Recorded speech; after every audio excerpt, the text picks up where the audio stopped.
함께 은혜 나눌 말씀은 신약 성경 사도행전 3장 1절부터 10절까지 말씀입니다.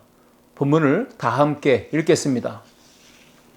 제9시 기도 시간에 베드로와 요한이 성전에 올라갈새 나면서 못 걷게 된 이를 사람들이 메고 오니 이는 성전에 들어가는 사람들에게 구걸하기 위하여 날마다 미문이라는 성전문에 두는 자라.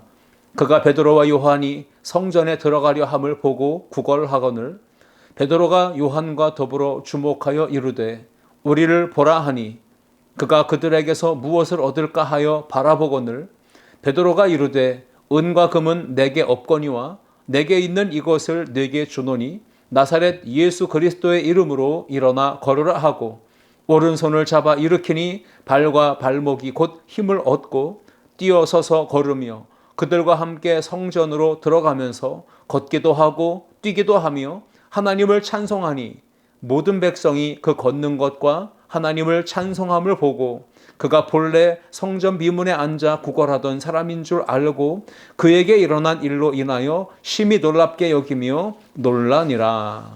아멘. 함께 읽은 말씀을 가지고 은혜가 임하는 곳으로 이러한 제목으로 함께 은혜를 나누고자 합니다. 인간은 흙으로 지어진 피조물입니다. 그러기에 인간은 누구나 연약함을 항상 깨닫고 우리를 지으신 창조주 하나님을 의지하며 바라보며 살아가야 합니다. 시편 39편 4절에서 시인은 이렇게 이야기합니다. 여호와여 나의 종말과 연한의 어떠함을 알게 하사 나로 나의 연약함을 알게 하소서. 우리는 항시 알아야 할 것이 있습니다. 그것은 우리의 연약함입니다.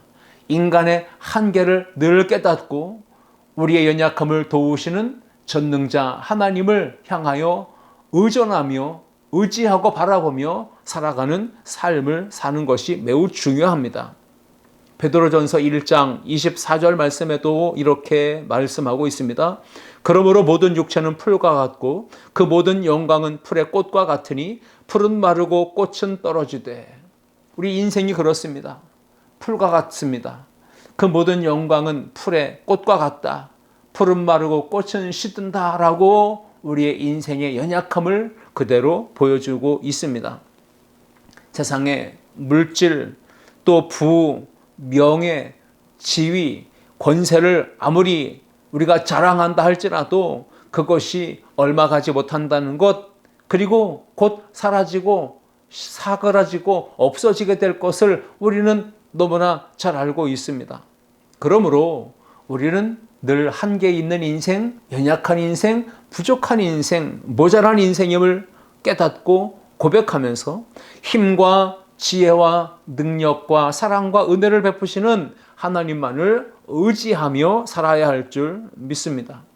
오늘 이 시대에 전 세계가 극한 폭염과 또 극한 호우, 거센 태풍, 이 허리케인 앞에서 얼마나 무력함을 보여주고 있습니까? 우리 인간이 얼마나 연약한 존재인지를 정말 절실히 깨닫게 만드는 이런 마지막 때 현상들이 지구촌 곳곳에서 일어나고 있습니다. 기후변화, 기후위기를 이야기합니다. 자연재해의 현상들 앞에서 인간의 무력함, 연약함, 무지함, 이 한계를 절실하게 깨닫게 되는 것입니다. 하나님은 인간의 힘과 지식으로는 절대 넘어설 수 없는 그 한계를 넘어서게 하시는 은혜와 사랑과 능력을 베푸시며 우리에게 기적을 행하시는 분이신 줄 믿습니다.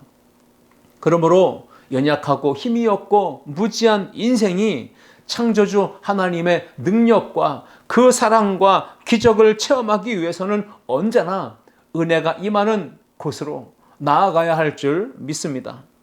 우리가 할 수도 없고 알 수도 없고 갈 수도 없고 볼 수도 없는 그 곳으로 우리를 이끄시며 우리를 붙드시는 그 하나님의 기적과 은혜가 임하는 곳이 어딘지를 알고 그곳으로 나아가는 것이 너무나 중요한 것입니다.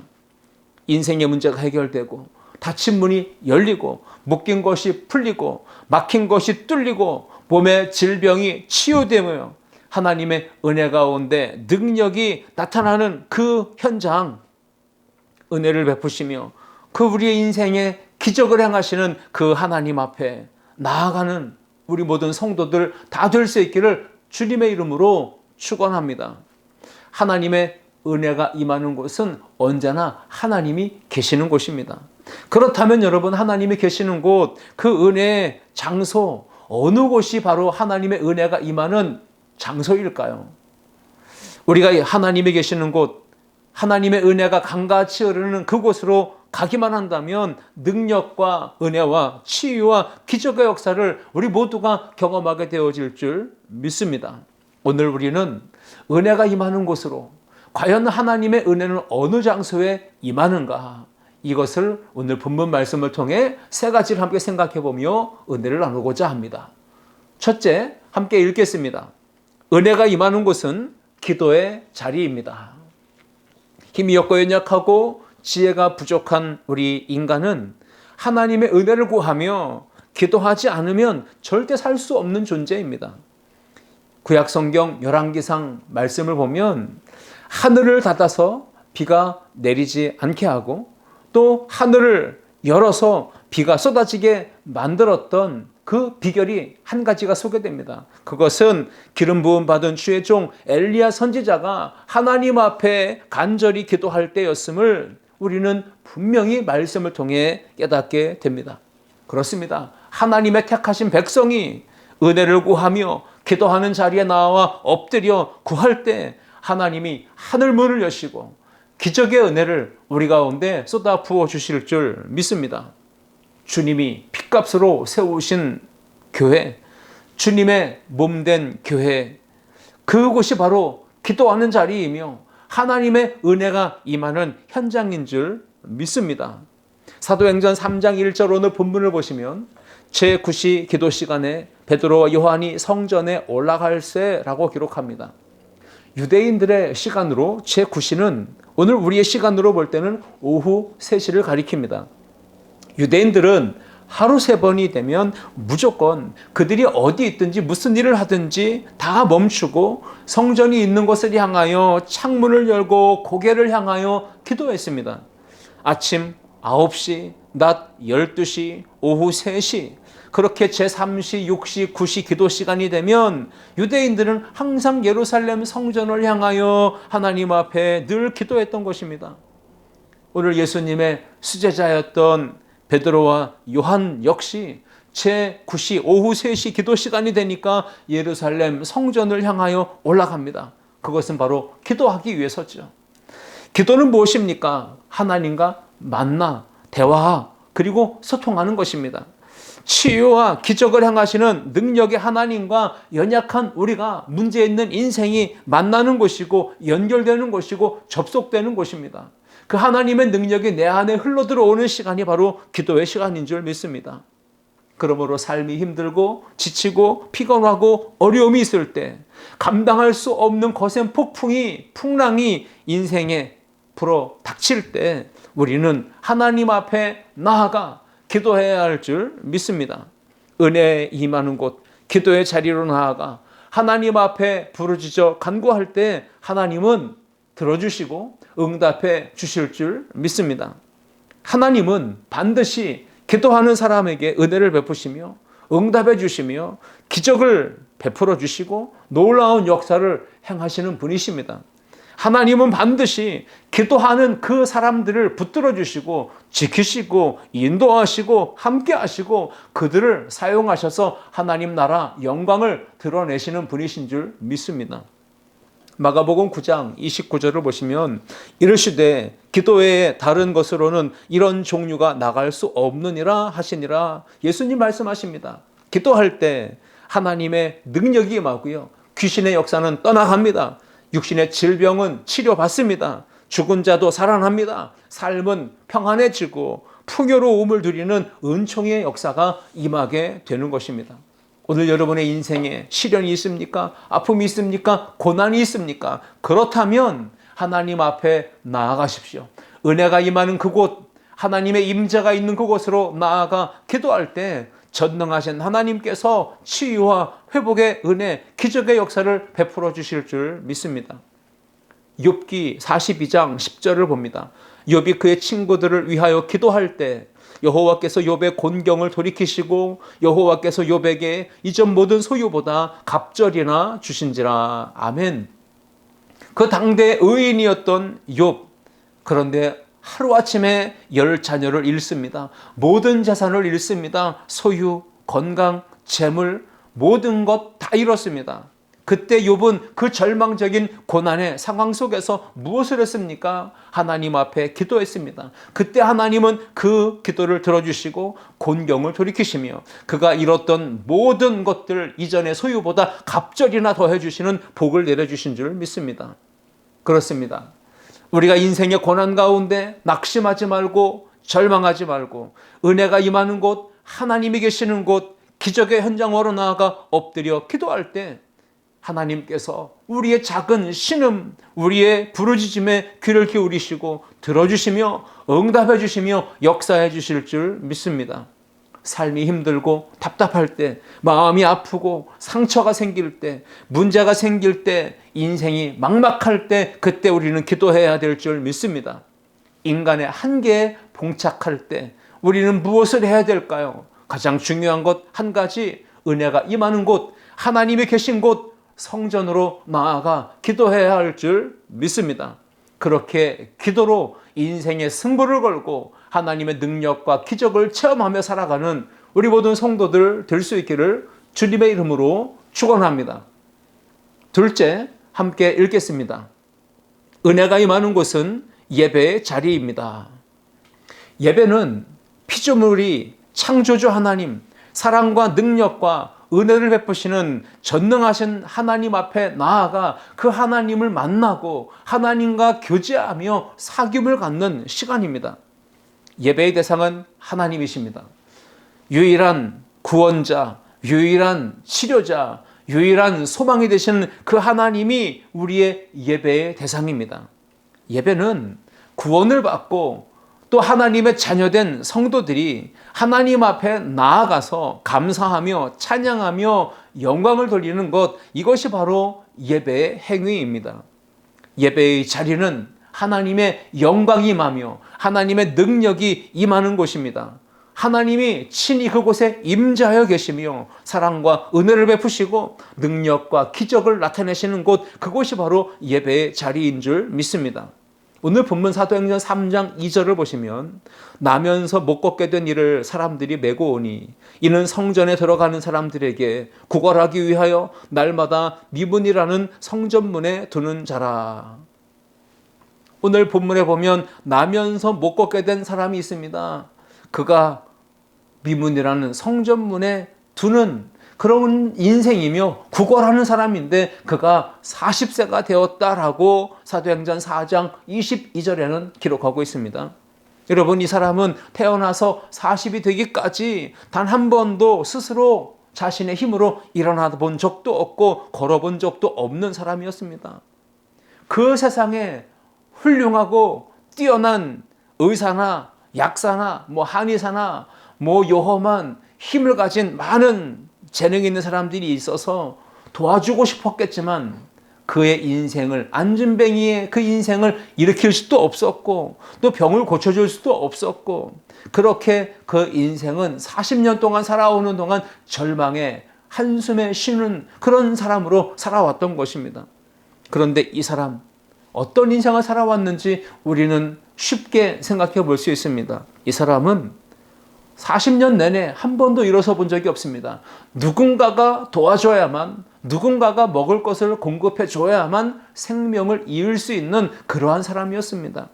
스스로 돈을 벌 수 없는 환경, 그래서 사람들에게, 주변인에게 항상 구걸하며 도움받아야만 살 수 있는 극히 가난하고 극히 핍절하고 궁핍했던 사람이었습니다. 사람들은 이 안진뱅이를 하루하루 구걸해서 먹고 그래도 살아갈 수 있도록 성전 미문 앞에 메고 와서 내려놓습니다. 그러면 하루 종일 이 사람은 또 구걸하며 그 한 끼 한 끼의 양식을 간신히 끼니 때우기 식으로 해결할 수밖에 없었던 사람이었습니다. 이 사람이 안진뱅이가 성전 미문 앞에까지 오게 된 것은 목적이 뭡니까? 예배하는 것이 목적이 아닙니다. 기도하는 것이 목적이 아닙니다. 단지 목숨을 지키기 위해, 생명을 그래도 이어가기 위해, 구걸하기 위해서 그 자리에 와 있던 것입니다. 그래도 놀라운 것은 이 사람이 하나님 앞에 기도하기 위해 들어가고 나가는 예배자들, 하나님의 성전을 향해 올라가고 내려오는 그 경건한 믿음을 가진 사람들을 통해서 몸에 질병이 치유받고 인생이 새롭게 변화되는 은혜를 체험하는 역사가 있었다는 것입니다. 하나님은 거룩한 곳 성전에 나와서 기도하는 사람, 예배하는 사람을 통해서 하나님은 은혜와 치유의 역사를 행하시는 분이신 줄 믿습니다. 오늘 우리가 거룩하고 복된 주일에 성전 주의 몸된 교회에 나와서 찬양하고 말씀 듣고 기도하며 예배하는 가운데 능력의 하나님, 기적의 하나님, 치유의 하나님, 은혜의 하나님, 소망의 하나님을 반드시 만나고 돌아가는 은혜가 있기를, 그래서 여러분들을 통해서 주변에 안진뱅이 같은 인생이, 연약함과 고통과 한숨과 절망의 인생이 치유되고 회복되는 인생 역전의 역사가 일어나는 기적의 통로로 쓰임받는 우리 모든 성도들 될 수 있기를 주님의 이름으로 축원합니다. 처처에서 지금 종말의 소식들이 들려오고 있습니다. 바로 마지막 때입니다. 주님 다시 오실 때가 임박했습니다. 바로 이러한 때 우리는 더욱더 은혜가 임하는 곳, 하나님이 계신 그곳, 기도의 현장, 예배의 현장으로 나아가기를 힘써야 할 줄 믿습니다. 세상 끝날 주님이 재림하실 때가 가까울수록 우리는 영적으로 깨어 있어야 합니다. 말씀과 성령으로 무장해야 합니다. 더욱더 주님 앞에 가까이 나아가는 삶을 힘써야 합니다. 바로 그것이 성전을 가까이 하는 신앙이고, 예배와 기도를 게을리하지 아니하고 열심을 품고 나아가는 신앙인 것입니다. 주님의 몸된 교회는 성도의 삶의 중심이 되어야 합니다. 교회를 가까이 하고 예배에 성실하고 충실할 때 하나님의 은혜가, 기적의 역사가 우리의 삶에도 나타나게 될 줄 믿습니다. 40년 동안 안진뱅이로 살아오던 이 사람이 날마다 성전 미문에 앉아서 구걸했습니다.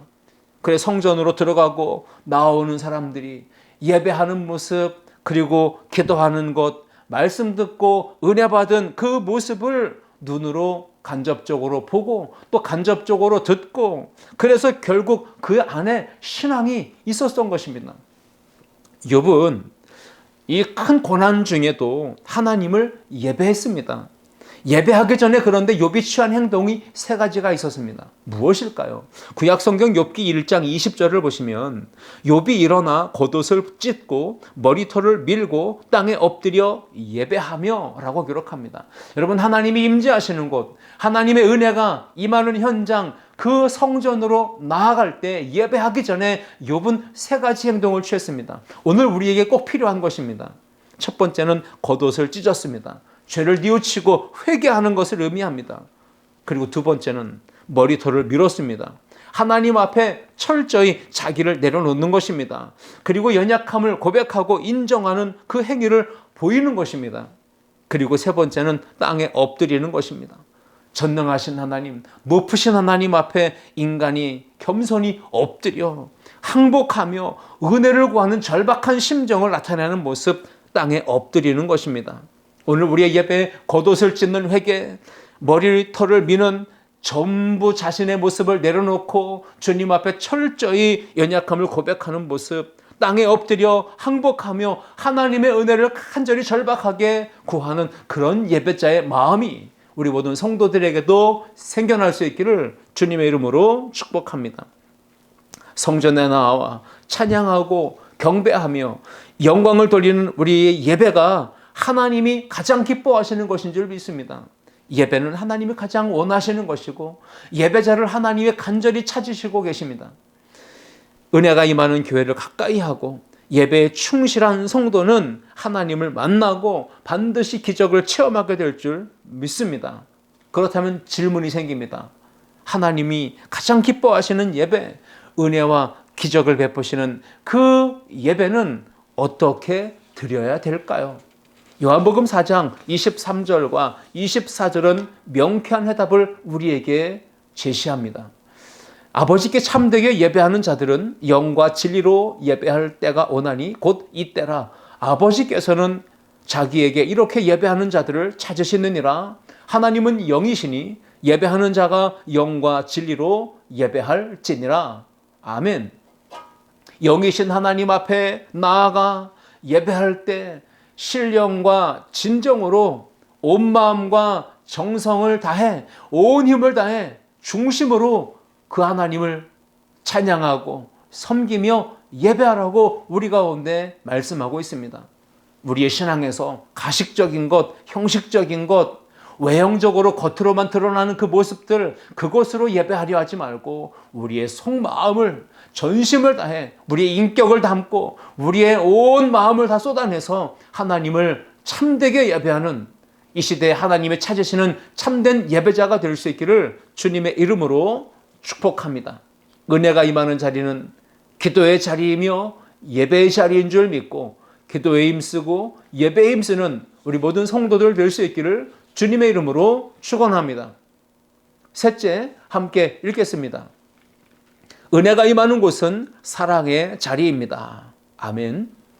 하나님의 기적과 은혜의 역사는 언제나 하나님이 임재하여 계시는 성전, 교회 안에서 일어났습니다. 그리고 그곳에서 예배하고 찬양하고 기도하고 말씀 들을 때 성령의 역사하심이 강력하게 나타났던 것입니다. 사랑의 하나님은 갈등과 분쟁과 분열과 다툼과 미움과 시기와 전쟁이 있는 그곳에는 절대로 임재하시지도 않으시며 역사하시지도 않으십니다. 여러분, 이 세상의 모든 갈등, 미움, 분쟁, 다툼, 시기, 질투, 그 전쟁은 왜 일어납니까? 사탄, 마귀의 역사입니다. 이 어둠의 권세, 사탄의 수하에 사로잡히게 되면 사람들이 욕심, 탐심, 욕망을 품게 됩니다. 그래서 생겨나는 것이 다툼이고 전쟁입니다. 남의 것, 남의 소유, 남의 재산, 남의 땅, 남의 생명을 함부로 빼앗으려고 그 과욕을 부리고 탐심에 사로잡혀 있기 때문에 세상이 전쟁하는 것입니다. 대립하고 갈등하는 것입니다. 그러나 사랑의 하나님은 온 세상으로 하여금 서로 사랑하게 하십니다. 화목하게 하십니다. 서로를 돌아보며 긍휼히 여기게 하십니다. 그리고 서로에게 복을 비는 축복을 하게 하신다는 것이죠. 여러분, 예수님이 달리셨던 그 십자가, 예수님이 고난당하시고 죽으셨던 그 십자가는 우리에게 두 가지를 준 것입니다. 바로 거룩하신 하나님과 죄인된 인간 사이, 멀어지고 깨어지고 막혀있던 그 인간의 사이를 담을 허무시고 화목하게 해주신 거예요. 화평의 관계를 만들어주신 게 바로 십자가의 사건인 줄 믿습니다.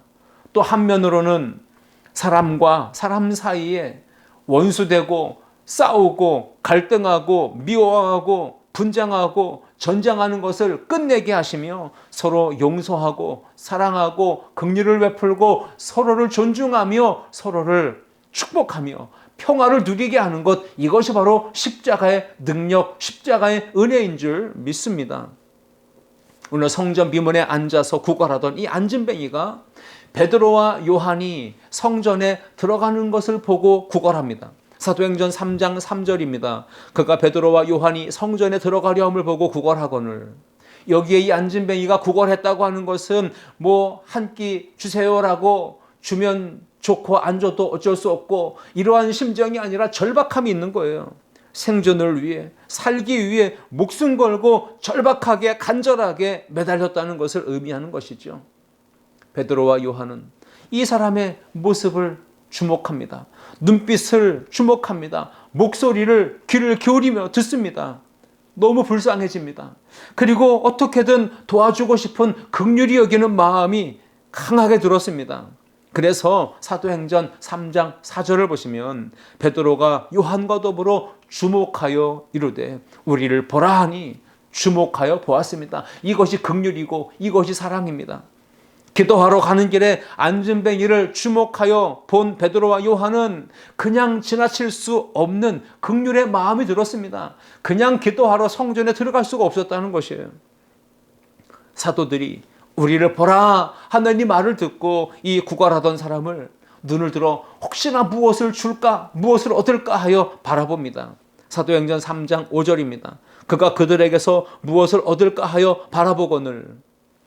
사람들은 이 사람에게 동전 몇 푼 주고 그저 한 끼 식사를 해결해 주면 됐다라고 생각하지만 오늘 본문의 사도들 베드로와 요한은 이 사람에게 동전 몇 푼 준다고 양식을 조금 주어 간신히 배고픔 허기짐을 면하게 해줘서 그 하루하루의 삶을 더 연명해 주는 것, 그것을 생각하지 않았습니다. 이 안진뱅이의 인생을 일으켜 세워주고 그로 하여금 걸을 수 있게, 뛸 수 있게, 건강하게 살면서 일할 수 있게 40이 되도록 아직도 인생을 제대로 살아본 적이 없는 이 사람, 가정을 꾸려본 적도 없고 결혼도 해본 적이 없는 이 사람, 가정을 이루게 하고 사회와 공동체의 일원으로서 당당하게 살아갈 수 있는 모습을 내다보며 소망 가운데 명령하고 선포하기 시작했습니다. 베드로는 이렇게 말합니다. 은과 금은 내게 없습니다. 나는 은도 줄 수 없고 금도 줄 수 없습니다. 당신이 원하는 이 부차적인 것을 나는 줄 수 없습니다.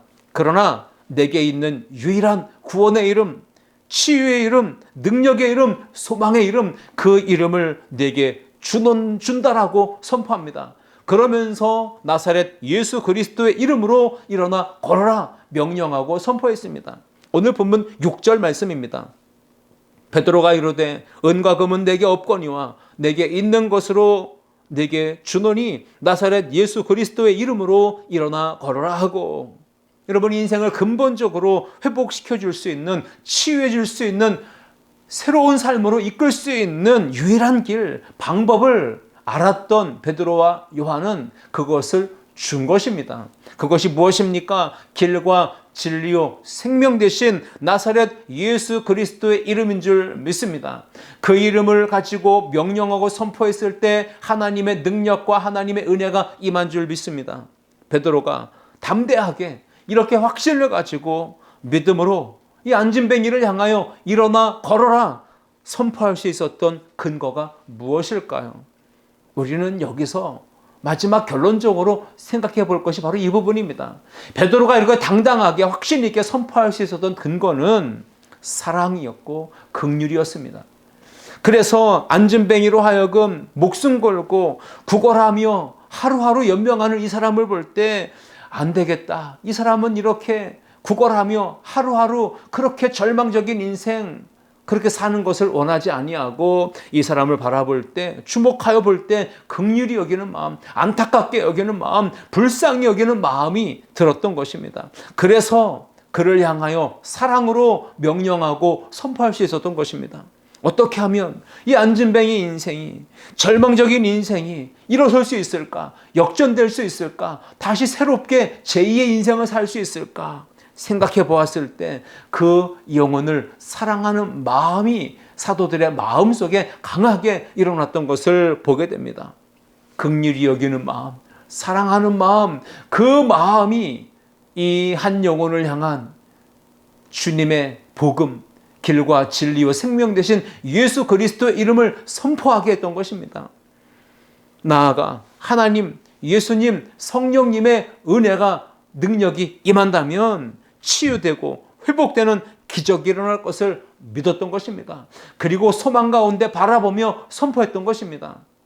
그러므로 능치 못함이 없으신 하나님, 죽은 자도 살리시는 하나님, 없는 것도 있게 하시는 능력의 하나님을 사도들이 믿었기 때문에 그 하나님의 은혜, 그 하나님의 역사를 바라보며 예수 그리스도의 이름을 당당하게 선포하며 명령했던 것입니다. 그 명령과 선포를 들었을 때 이 안진뱅이는 어떻게 되었습니까? 오늘 본문 7절과 8절 말씀 보시면 오른손을 잡아 일으키니 발과 발목이 곧 힘을 얻고 뛰어서서 걸으며 그들과 함께 성전으로 들어가면서 걷기도 하고 뛰기도 하며 하나님을 찬송하니 아멘.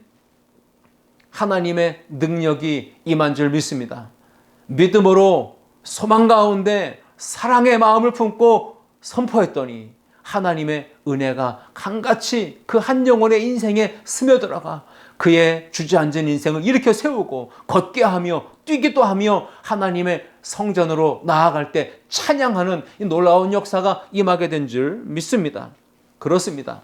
은혜가 임하는 현장, 치유와 기적이 일어나는 곳에 있던 그 많은 백성들이요, 그 사람이 뛰며 걸으며 하나님을 찬미하는 것을 보며 놀랍니다.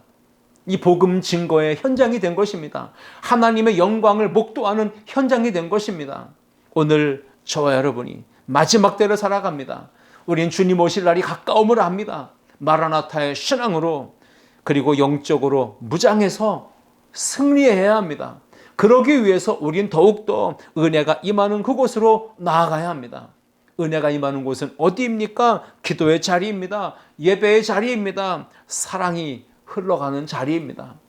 우리 아름다운 성도들 모두가 이 한 주간도 하나님의 은혜가 임하는 그곳, 기도의 자리, 예배의 자리, 사랑을 실천하는 복 있는 자리로 나아가 은혜가 체험되어지고 기적과 치유의 역사를 경험하는 한 주간이 되어질 수 있기를 주님의 이름으로 축원합니다. 기도하시겠습니다.